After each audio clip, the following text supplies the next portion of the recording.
बिस्मिल्लाहिर्रहमानिर्रहीम, अस्सलाम वालेकुम, वेलकम टू क्विक रिव्यू। और क्विक रिव्यू में आज हम जो है वो एक और ऑर्गेनाइजेशन का जिक्र करने लगे हैं और वो है SCO यानी कि शंघाई कोऑपरेशन ऑर्गेनाइजेशन। ठीक है जी। तो आज देखेंगे कि जो SCO है, शंघाई कोऑपरेशन ऑर्गेनाइजेशन है, ये एक्चुअली में जो है वो क्या है। तो इसमें हम देखेंगे इसकी फॉर्मेशन के बारे में, ऑब्जेक्टिव्स के बारे में, बैलेंस ऑफ पावर क्या इसके अंदर क्या जो है वो अमल दखल है, और पाकिस्तान का जो SCO के अंदर रोल है वो देखेंगे। इंडिया और पाकिस्तान के फैक्टर्स से इसको डिस्कस करेंगे और अपॉर्चुनिटीज़ जो है वो SCO की देखेंगे। इसके फ्यूचर के ऊपर जो है वो हम बात करेंगे। तो यहाँ पे एक आपको लेटेस्ट जो है वो पिक्चर दिखाई दे रही है 2021 की, कि जो SCO का इजलास हुआ था उसके अंदर आप देखिए यहाँ पे जो है वो 8 कंट्रीज़ के जो प्राइम मिनिस्टर्स हैं या हेड ऑफ स्टेट्स जो हैं वो मौजूद हैं। यहाँ पे साइड पे जो है वो इंडियन प्राइम मिनिस्टर हैं और यहाँ पे इमरान खान साहब जो है वो मौजूद हैं। तो ये भी यहाँ पे मौजूद हैं, तो इसलिए ये हमारे लिए SCO जो है वो काफ़ी ज़्यादा इम्पॉर्टेंट हो जाती है। तो चलिए स्टार्ट करते हैं।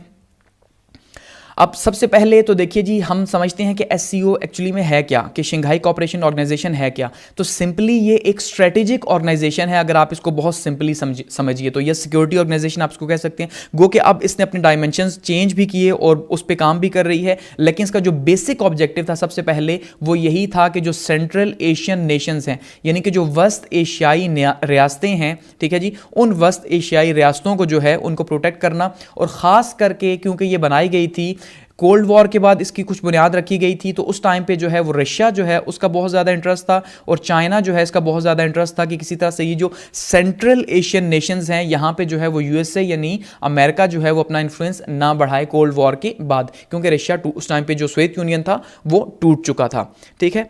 अब इसको समझते हैं कि ये है क्या एक्चुअली में। अब सबसे पहले तो हम देखते हैं कि भाई ये एक ऑर्गेनाइजेशन है, ठीक है, जिसके अंदर जो है वो 8 ममालिक शामिल हैं। 6 पहले थे, उसके बाद इंडिया और पाकिस्तान जो है उसके अंदर शामिल हुए, तो ये टोटल जो है वो 8 कंट्रीज़ हो गए SCO के। इसका जो बेसिक पर्पस था वो था सिक्योरिटी पर्पस। और सिक्योरिटी पर्पस जैसे मैंने आपको बताया कि यूरेशियन जो कंट्रीज़ हैं, जो कि वस्त एशियाई रियासतें हैं, ठीक है, जो कि यूरोप और एशिया में मौजूद हैं, यानी यूरोप के साथ भी लिंक करती हैं और एशिया के अंदर है, तो उनको जो है वो प्रोटेक्ट करना या उनकी सिक्योरिटी को प्रोटेक्ट करना। अब अगर इसके बैकग्राउंड की बात की जाए तो ये शंघाई 5 के नाम से सबसे पहले 1996 के अंदर यानी 1996 में जो है वो SCO की बाकायदा जो है वो बुनियाद रखी गई। लेकिन उस टाइम पे उसका नाम क्या था? शंघाई 5 था, कि इसके अंदर 5 मुल्क शामिल थे। और ये जो उज़्बेकिस्तान है ये उस टाइम पे इसका हिस्सा नहीं था। उसके बाद 15 जून 2001 को इसका नाम भी चेंज किया गया और इसमें उज़्बेकिस्तान भी जो है वो साथ में शामिल हुआ। तो ये 6 कंट्रीज हुए। तो फिर इन्होंने जो है वो SCO की बुनियाद रखी है, इसको SCO का नाम दे दिया गया और इसके ऑब्जेक्टिव्स भी थोड़े से जो है वो क्लेरिफाई किए गए। तो पहले ये 1996 में वजूद में आई यानी कि, और उस टाइम पे इसको शंघाई 5, क्योंकि 5 कंट्रीज थे तो 5 का नाम दिया गया। अब इस टाइम पे अगर हम बात करें इसके मेंबर कंट्रीज की, तो इसके मेंबर कंट्रीज में चाइना है, रशिया है, कजाकिस्तान है, किर्गिस्तान है, ताजिकिस्तान है, उज़्बेकिस्तान है और इंडिया और पाकिस्तान है। जो इंडिया और पाकिस्तान है ये 9 जून 2017 को जो है इसके परमानेंट मेंबर्स बने। इससे पहले इसके ऑब्जर्वर्स थे, लेकिन 2017 को जो है ये इसके परमानेंट मेंबर्स भी बन गए, पाकिस्तान और इंडिया। और इस तरह से ये 6 कंट्रीज से +2 होके 8 कंट्रीज जो है वो बन गए। और इसका जो हेड ऑफिस है वो है चाइना के अंदर। ठीक है, अब हम सबसे पहले इसकी बात करते हैं ऑब्जेक्टिव की और देखते हैं कि इसकी ऑब्जेक्टिव में एक्चुअली में क्यों जो है उसको बनाया गया, इसकी हिस्ट्री हमें क्या बताती है। अब देखिए, जैसे मैंने यहां पे जिक्र किया कि जो कोल्ड वॉर थी वो एक्चुअली में स्टार्ट हुई थी 1946 से, यानी वर्ल्ड वॉर जो सेकंड थी उसके बाद से कोल्ड वॉर स्टार्ट हुई हमने देखा, और ये तकरीबन 1991 तक चली, उस टाइम तक जिस टाइम तक जो सोवियत यूनियन है वो टूटा नहीं था। ठीक है, अब सोवियत यूनियन या जो रशिया था वो टूटा 1991 के अंदर, और ये जो कंट्रीज थे 6 कंट्रीज सेंट्रल एशिया के, ये उसके अंदर से निकले उसकी टूटने की वजह से। और इस तरह जो कोल्ड वॉर थी वो हम कह सकते हैं कि एट द एंड जो है वो USA जो है यानी अमेरिका जो है उसके हिस्से में गई और वो उसने इसमें कामयाबी हासिल की। और इस कोल्ड वॉर के जितना भी 40 से 45 साल थे काफी ज्यादा क्रिटिकल थे और इसमें अलायंसेस बने बहुत ज्यादा। ठीक है, यानी 2 ब्लॉक्स थे दुनिया के अंदर, एक साइड पे जो है वो कैपिटलिस्ट ब्लॉक था और कैपिटलिस्ट ब्लॉक को हेड कर रहा था अमेरिका, और दूसरी साइड पे जो है वो सोवियत यूनियन का कम्युनिस्ट ब्लॉक था जिसको जो है वो रशिया जो है हेड कर रहा था। तो कुछ मुल्क इसके साथ थे, कुछ इसके साथ, और कुछ नॉन अलाइंड जैसे इंडिया जैसे मुल्क थे वो नॉन अलाइंड थे, वो किसी की तरफ भी नहीं थे। तो जब कोल्ड वॉर खत्म हो गई तो उसके बाद अमेरिका के लिए बहुत बड़ी अपॉर्चुनिटी थी कि वो यहाँ पे जो सेंट्रल एशियन नेशंस हैं, यानी ये जो उज़्बेकिस्तान, कजाकिस्तान वगैरह का जो एरिया है, इसको क्या करे कि वो इन रियासतों को उसने सपोर्ट किया और ये सपोर्ट मजीद करे और यहाँ पे रशिया के जो है वो बिल्कुल साथ आके बॉर्डर के ऊपर बैठ जाए, ठीक है। और यहाँ पे जो है वो दोबारा से अगर रशिया आगे बढ़ना भी चाहता है, दोबारा से कम्युनिज्म को फैलाना चाहता है, तो ऐसा पॉसिबल ना हो। और उसने कोशिश भी की लेकिन उसमें कामयाब नहीं हुआ। अब यही चीज़ जब यहाँ पे रशिया ने देखी कि भाई अगर हमने इन स्टेट्स को जो कि अभी नई नई बनी हैं और कमज़ोर भी हैं, अगर इनको वैसे ही छोड़ दिया तो अल्टीमेटली क्या होगा कि यहाँ पे अमेरिका आके बैठ जाएगा, जो कि ना तो रशिया के मफाद में था और ना ही चाइना की, क्योंकि चाइना की भी उसके अमेरिका के साथ उस टाइम पे इतनी ज़्यादा नहीं थी।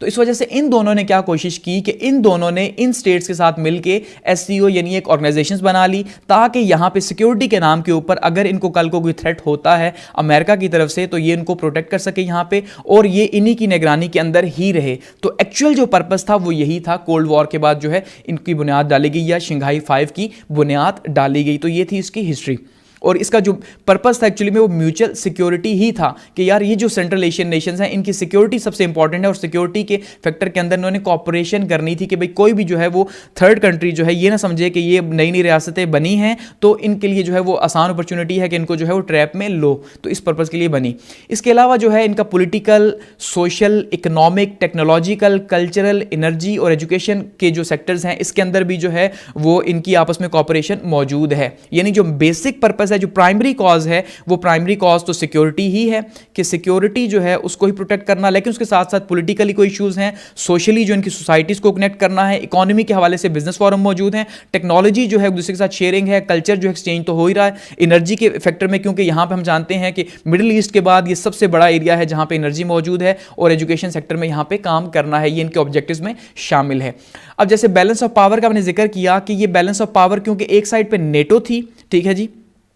और तो ये जो नेटो थी इसको हेड कर रहा था अमेरिका, और इसी नेटो जो है कोल्ड वॉर के एरा के टाइम पे जो नेटो था ये जो है वो पूरे का पूरा एक कैपिटलिस्ट ब्लॉक था और अमेरिका का सपोर्टर था। तो अब कोल्ड वॉर के बाद जो है वो बैलेंस ऑफ पावर जो है वो बिगड़ गया और सारे का सारा जो है अमेरिका की तरफ चला गया। तो इस रीजन के अंदर जो है थोड़ा सा बैलेंस बनाने के लिए या अमेरिका को फिर भी ये थोड़ा सा टफ टाइम देने के लिए आप कह लें कि भाई यहां पे इन्होंने ये अलायंस बनाया था उस बैलेंस ऑफ पावर के हवाले से। अगर हम बात करें तो इंटरनेशनल रिलेशंस के अंदर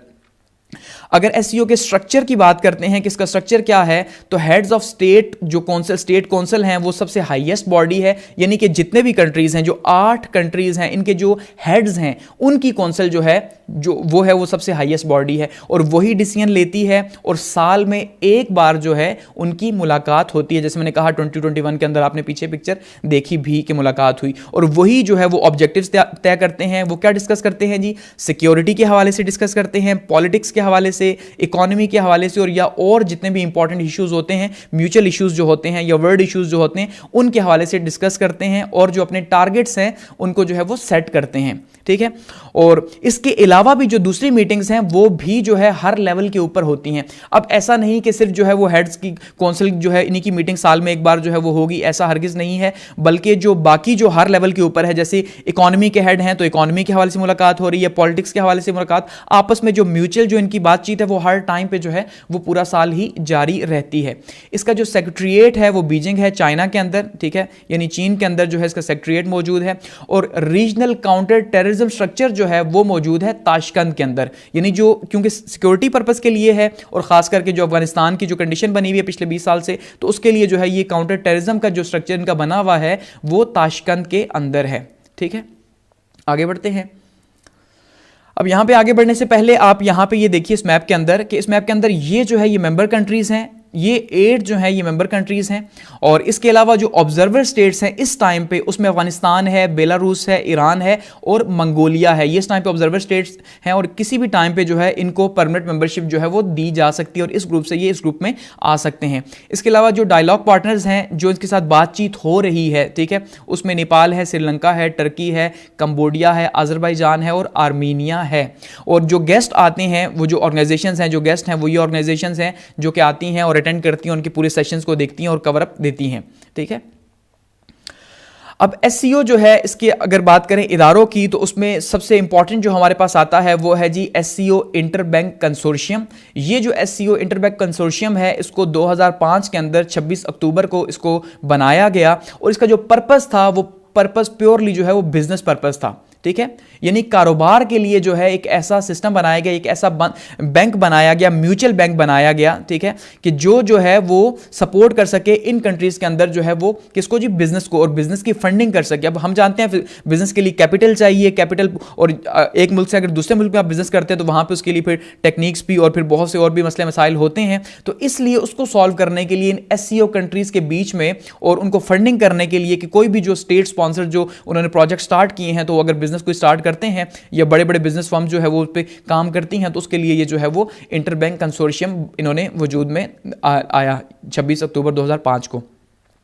अच्छा, दूसरा जो इसका बहुत अहम इदारा है वो है जी एससीओ बिजनेस काउंसिल, जिसकी बुनियाद जो है वो 14 जून 2006 को रखी गई। अब जैसे इंटरबैंक कंसोर्शियम है, इसका जो प्योर पर्पस था बिजनेस को फैसिलिटेट करना और उसके लिए कर्जे देना, ठीक है, और ये सारे के सारे जो कंट्रीज थे उन्होंने मिल के बनाया हुआ था, सबकी यहाँ पे फंडिंग आती है और उसके बाद यहाँ पे कर्जे दिए जाते हैं। तो बिजनेस काउंसिल जो है, अब इसका पर्पस भी क्या था कि बिजनेस को प्रमोट किया जाए। अब इसमें क्या है जी कि टॉप जो जितने भी बिजनेस ग्रुप्स हैं वो इसका हिस्सा हैं। अब इसका यानी कि जितना भी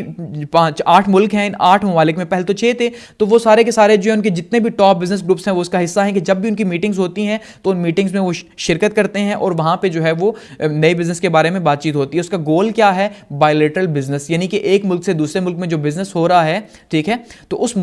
बिजनेस को जो है वो प्रमोट करना इस बिजनेस काउंसिल का पर्पस है। और इसके जो सेक्टर है, मेजर जो सेक्टर्स हैं वो है एनर्जी, क्योंकि सेंट्रल एशिया आपको पता है एनर्जी के अंदर जो है वो बहुत ज़्यादा है, इस टाइम पे टॉप पे है। एनर्जी है, कम्युनिकेशन है या टेलीकम्युनिकेशन है, बैंकिंग है और ट्रांसपोर्ट है। ये जो मेजर सेक्टर्स हैं जिसके अंदर ये बिजनेस ग्रुप्स जो है वो काम कर रहे हैं, या खास करके जो एससीओ के कंट्रीज हैं वो कोशिश कर रहे हैं कि वो किसी तरह से पूरे का पूरा ट्रांसपोर्ट का सिस्टम, बैंकिंग का सिस्टम, ठीक है, एनर्जी का सिस्टम, इसको जो है वो एक्सचेंज करें, एक दूसरे के साथ बायलैटरल बिजनेस जो है वो बढ़ाएं। इसका जो परमानेंट जो सेक्रेटरीट है वो मॉस्को के अंदर है, यानी मॉस्को रूस के अंदर जो है इसका परमानेंट सेक्रेटरीट है। किसका? एससीओ बिजनेस काउंसिल का, ठीक है। अच्छा, अब इसके अलावा इसके अंदर जो है वो China's one belt one road initiative जो है वो भी एससीओ का हिस्सा है। एससीओ का हिस्सा इस तरह से है कि जो चाइना है वो इस वजह से भी इसमें जो है वो बढ़ चढ़ के हिस्सा ले रहा है कि जो उसका जो वन बेल्ट वन रोड जो है, जिसके थ्रू हम देख रहे हैं कि वो जो पुराना जो है वो जिसको हम कहते हैं जी शाहराए रेशम हम कहते हैं, जो वो जो सिल्क रूट था, ठीक है, जो चाइना का पूरे जो यूरोप था वो उसी रूट से जो है वो चाइना से ट्रेड किया करता था, तो उसी रूट को दोबारा से बहाल कर रहा है और वो सेंट्रल एशिया से भी गुजर के जाता है। तो इसलिए जो है वो चाइना का इंटरेस्ट इसमें जो है वो काफी ज्यादा है, ठीक है, बीआरए की वजह से चाइना का इंटरेस्ट इसमें बहुत ज्यादा है। इसलिए अगर यहां पे सिक्योरिटी के हवाले से इश्यूज होते हैं तो ऑब्वियसली चाइना का जो बीआरआई है, ठीक है, बेल्ट एंड रोड इनिशिएटिव है, उसके लिए काफी ज्यादा प्रॉब्लम्स पैदा हो सकती हैं। दूसरी साइड पे China Russia alliance versus America की अगर हम बात करते हैं तो अब यहाँ पे भी जो है एक इंटरनेशनल रिलेशंस के हवाले से एक बहुत ही ज़बरदस्त किस्म की हम देखते हैं। जैसे चाइना और रशिया की जो राइवलरी है, ठीक है, कोल्ड वॉर के बाद, तो उसके बाद हम देख रहे हैं कि इस टाइम पे एक नई कोल्ड वॉर स्टार्ट हो चुकी है कि एक साइड पे हम देखते हैं यहाँ पे चाइना है, ठीक है, और दूसरी साइड पे हम देखते हैं यहाँ पे अमेरिका। वही है कि पहले यहाँ पे अमेरिका था और यहाँ पे क्या था, वो सोवियत यूनियन या रशिया था। तो यहाँ पे ईस्ट और वेस्ट की एक वॉर लगी हुई थी और ट्रेड वॉर थी, ठीक है, और ट्रेड वॉर आप कह लें या सिक्योरिटी वॉर भी उसमें शामिल थी। इसी तरह से अब दोबारा से जो है वो अमेरिका और चाइना जो है इनकी वॉर स्टार्ट हो चुकी है और खास करके ये ट्रेड वॉर है, लेकिन इसके अंदर भी अब डिफेंस जो है स्ट्रेटेजीज मौजूद हैं, ठीक है। तो यहाँ पे फिर से एक वॉर है, तो इसलिए एससीओ जो है बहुत ज़्यादा इंपॉर्टेंट है कि चाइना क्या चाहता है कि ये पूरे का पूरा जो रीजन है वो प्रोटेक्टेड हो, हर लिहाज से प्रोटेक्टेड हो, कि जो अमेरिका है वो इस रीजन के अंदर कम से कम इसे तंग ना कर सके। बिल्कुल वैसे ही जैसे कि सोवियत यूनियन ने पहले इन कंट्रीज के ऊपर जो है वो कब्जा किया था और अपनी पावर को बढ़ाया था, तो चाइना भी यहाँ पे स्ट्रेटेजिकली नहीं बल्कि इकोनॉमिकली जो है माशी तौर पर इन ममालिक के अंदर अपना इन्फ्लुएंस बढ़ा रहा है। और क्योंकि ये जो है वो इतने ज़्यादा तरक्की याफ्ता ममालिक नहीं है, डेवलपिंग कंट्रीज हैं, तो यहाँ पे फंडिंग करके और जो है वो अपने प्रोजेक्ट्स के थ्रू यहाँ पे बहुत ज़्यादा इन्फ्लुएंस अपना बढ़ा रहा है चाइना। ये चाइना का बहुत ज़्यादा इंटरेस्ट है। अगर बात करें अब यहाँ पे इंडिया और पाकिस्तान की एससीओ के अंदर, तो इंडिया और पाकिस्तान जो है अब ये बड़े इंटरेस्टिंग जो है यहाँ पे सिचुएशन बनती है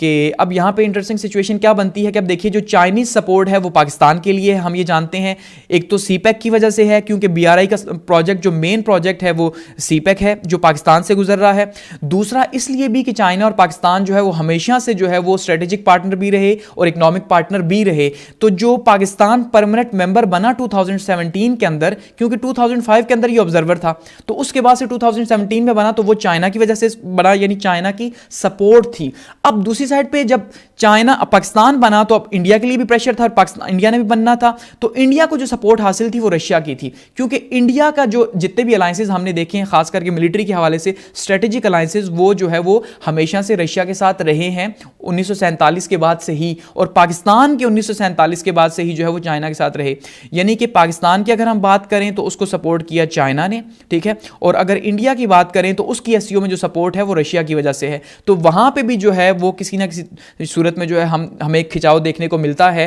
कि अब चाइना जो है हम जानते हैं कि उसकी इंडिया के साथ बिल्कुल नहीं बनती, गो कि हमारी रशिया के साथ पहले तो नहीं थी क्योंकि हम अमेरिकन सपोर्टर थे, लेकिन अब हमारा किसी ना किसी तरह रशिया के साथ जो है वो सपोर्ट बन रही है और डिफरेंट प्रोजेक्ट्स पे काम भी हो रहा है। तो इसलिए चाइना और इंडिया जो है उसके बहुत ज़्यादा हालात ख़राब हैं, तो इसलिए चाइना कभी नहीं चाहता था कि इंडिया जो है वो शामिल हो एससीओ के अंदर और एससीओ का मेंबर बने, लेकिन क्योंकि रशिया का एक प्रेशर था, चाइना और रशिया दो तो बड़े मुल्क हैं, तो इस वजह से फिर क्या हुआ कि इंडिया भी जो है यहां पे परमानेंट मेंबर बना।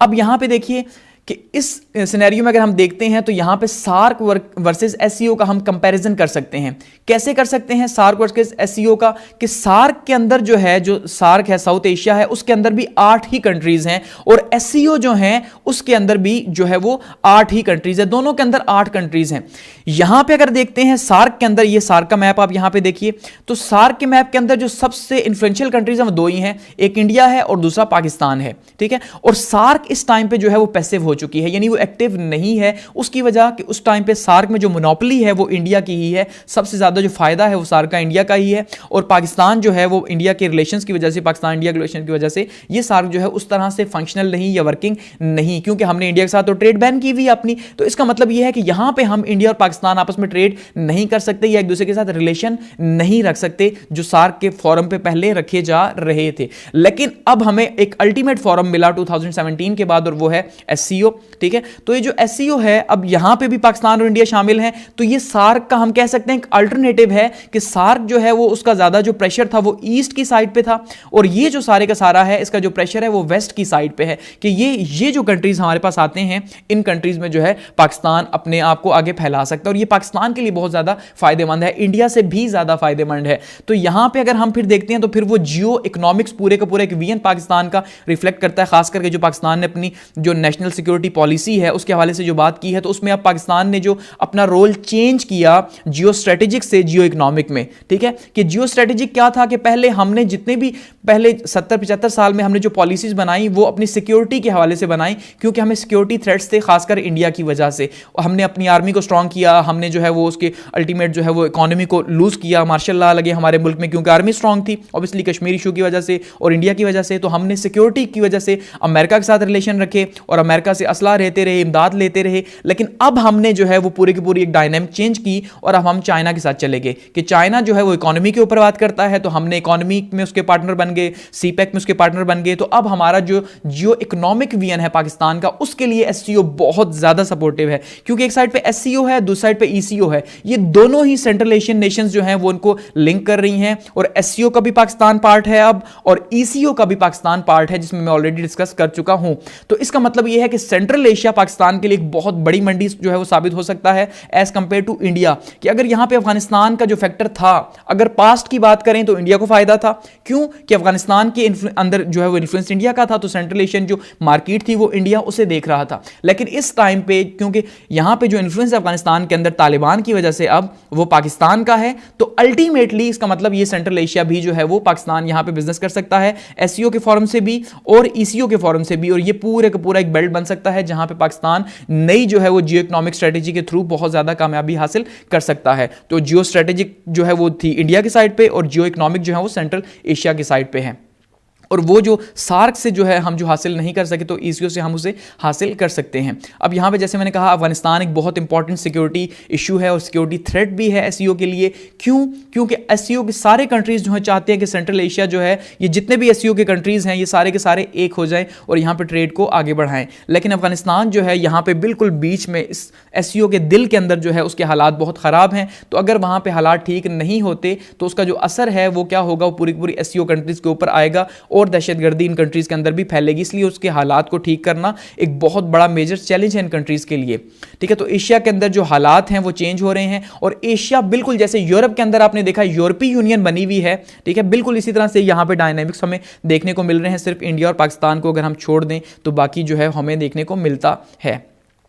इसी तरह से मिडिल ईस्ट की पॉलिटिक्स की बात करते हैं तो वहाँ पे अब देखिए कि वहाँ पे जो सीरिया है उसको भी जो है सपोर्ट किया जा रहा है जो है वो मुकम्मल तौर पे रशिया की तरफ से। तो अब उस साइड पे मिडिल ईस्ट में भी जो है ये रशिया चाहता है कि उसका इन्फ्लुएंस वहाँ पे आगे बढ़े। इसी तरह से चाइना जो है वो अपने प्रोजेक्ट्स को आगे लेके जा रहा है ईरान के साथ। तो इससे क्या होगा कि अगर ईरान भी इस मुल्क में आता है तो पूरे का पूरा मिडिल ईस्ट भी और जो सेंट्रल एशिया है ये सारे का सारा एससीओ के अंडर आ जाएगा, और ये बहुत बड़ी एक इकोनॉमिक मार्केट जो है वो साबित हो सकती है, जो कि चाइना जो जिसके लिए कोशिश कर रहा है, या चाइना जिसको हम ये कह सकते हैं कि वो चाइना की जो है वो एक बिग स्ट्रेटजी है। ठीक है, कि ग्रेट गेम है, बिग स्ट्रेटजी है जिसके थ्रू वो कोशिश कर रहा है। तो ये एक बहुत बड़ा फॉरम है। तो ये एससीओ है और इसके जो है ये ऑब्जेक्टिव्स हैं। तो यहाँ पे इसको क्लोज करते हैं।